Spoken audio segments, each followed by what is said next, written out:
Hello everyone, কেমন আছো তোমরা সবাই? তো আজকে তো মিনি ব্লগটা শুরু করছি একটু দুপুর থেকে। তো দুপুরবেলা তো আমি সুন্দর করে স্নান টান করার পর আমরা রেডি হয়ে গেছি সেজে গুজে। তো আজকে যাচ্ছি মাসির বাড়িতে। তো আমরা বেরোবো, আর দাদু তো এখানে চেয়ারে ঘুমাচ্ছিল বসে বসে। তো যাই হোক, দাদুকে তো তুলে ঘরে পাঠালাম, আর তারপরে আমরা রেডি হয়ে বেরিয়ে পড়েছি।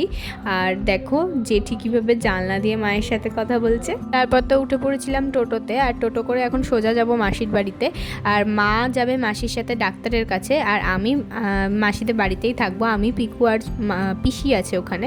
তো বড়টা তো গেছে স্কুলে, ছোটোটা বাড়ি চলে এসছে। তো ওকে তো আমি বললাম যে তুই পড়া কর, বিকেলে ওর টিউশন মানে ম্যামের কাছে পড়া আছে।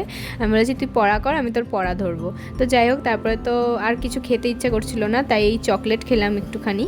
আর চকলেট খেয়ে তারপরে আবার টোটোতে উঠে চলে আসলাম বাড়িতে। তো বাড়িতে যাব, এখনও প্রচুর কাজ আছে। তো বাড়িতে গিয়ে প্রথমে একটুখানি এই গাছের ফুলগুলো ছিঁড়ে সবার মাথায় লাগাচ্ছিলাম। আর আমি সব মানে এরকম করছি বলে জেঠি বলছে কি পাগলামি করছে, ও ফুলগুলোকে নষ্ট করছে শুধু শুধু। তো সবার মাথায় তো একবার করে ফুল গুজে ছবি তুলছিলাম।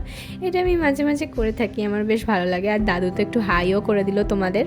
আর এইদিকে মায়ের মিষ্টি স্টুডেন্ট মিষ্টি আর স্বনির্বাণ পড়তে এসেছিল, তো ওরা তো পড়ছে। আর এদিকে আমি আবার অন্য একটা ড্রেস চেঞ্জ করে রেডি হয়ে পড়েছি। এখন আমি যাব অঙ্কিতার সাথে একটু বাইরে, মানে অঙ্কিতার দরকার ছিল। তো যাই হোক, আমরা সেই দরকার মিটিয়ে আবার একটুখানি গেছিলাম ভিডিও করতে।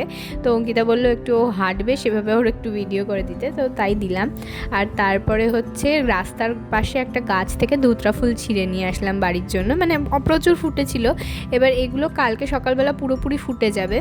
তো এইগুলো এমনি ইন্ডিভিজুয়ালি কারোর গাছ না, এমনি রাস্তার ধারে হয়ে আছে, তো সবাই নেয়। তো তারপরে তো বাড়ি এসে আবার কুর্তি পরে রেডি হয়ে গেছি। তো এখন যাচ্ছি আমি দিদা বাড়িতে, কারণ কালকে আছে দিদাদের বাড়িতে গার্সির পুজো। তো গার্সি জাগাবে, যার জন্য দিদার একা একা তো ভালো লাগে না এসব করতে। তো তাই দিদা বলেছিল তুই একটু আসিস পারলে। তো আমি তখন যাচ্ছি বাসে করে। আর এই দেখো, এখানে এসে দেখলাম দিদা আমার মায়ের সাথেই কথা বলছে। তো দিদার সাথে একটুখানি গল্প টল্প করে তারপরে এদিকে এসে দেখি দাদু আবার চা বানাচ্ছে। তারপর তো সুন্দর করে চা আর বিস্কুট নিয়ে বসে পড়লাম। তো চা বিস্কুট আমি, দিদা, দাদু সবাই মিলে খেলাম। আর মাসি ছিল পার্লারে, তো একটু পরে মাসির কাজ হলো আর মাসি তারপরে আসলো। এসে তারপরে আজকে মাসির ছিল জন্মদিন, তাই দিদা একটু পায়েস দিয়েছিল মাসিকে। আর রাতের ডিনারে ছিল আজকে মাটন, রুটি, আর ছিল তার সাথে মাসির জন্মদিনের পায়েস। তো আজকের ভিডিওটা এই পর্যন্তই থাকলো। ভালো লাগলে একটা লাইক করবে আর চ্যানেলটাকে সাবস্ক্রাইব করতে ভুলো না। দেখা হবে আবার নেক্সট ভিডিওতে। টাটা।